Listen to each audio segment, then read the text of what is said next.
Ayan, so another day, another vlog. Ang gagawin natin ngayon is mag-interview tayo regarding sa COVID-19, kung anong mga napapansin nila or mga naging karanasan nila sa isang taon. Ayan, so magsisimula tayo dito kay Ate Girl. Ate Girl, pasok. Ayan, so anong mga napansin mo na nagbago sa buhay mo sa COVID nung nagsimula ang COVID-19?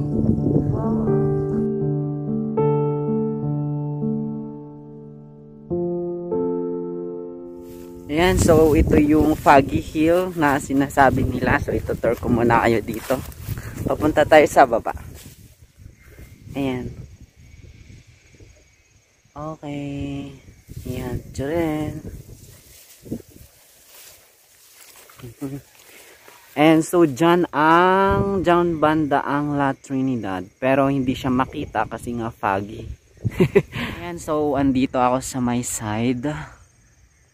Okay, kung mapapansin nyo, naka face mask ako kasi kailangang naka face mask kasi ang lakas ng hangin.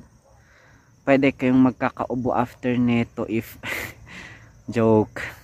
Pero ang lakas talaga ng hangin dito, kaya mas magandang naka face mask para hindi tayo sipunin, no? Para hindi tayo pagkamalang COVID. Okay? Ayan.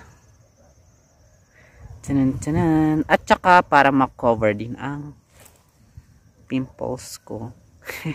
So since nawala yung clouds, papakita ko sa inyo yung La Trinidad. Ayan. Ayan, that's how La Trinidad look like.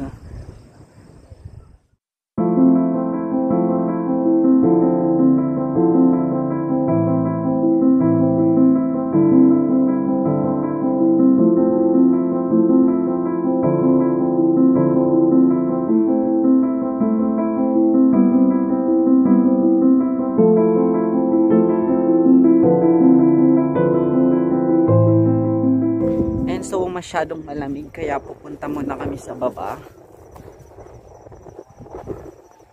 Ayan. So yan yung mga kasama ko ngayon.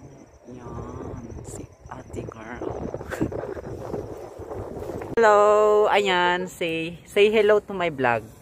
Hello. And so pauwi kami, pababa kami.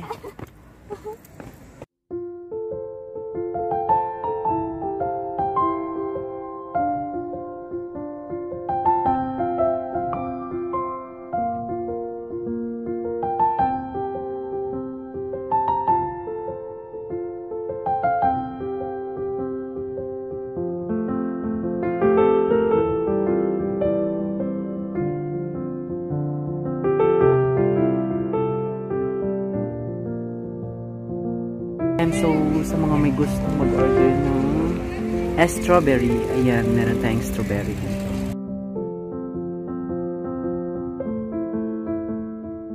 So, ayan, so papasok ako sa may BSU Park. BSU Park, ayan. Ayan, ito yung gate.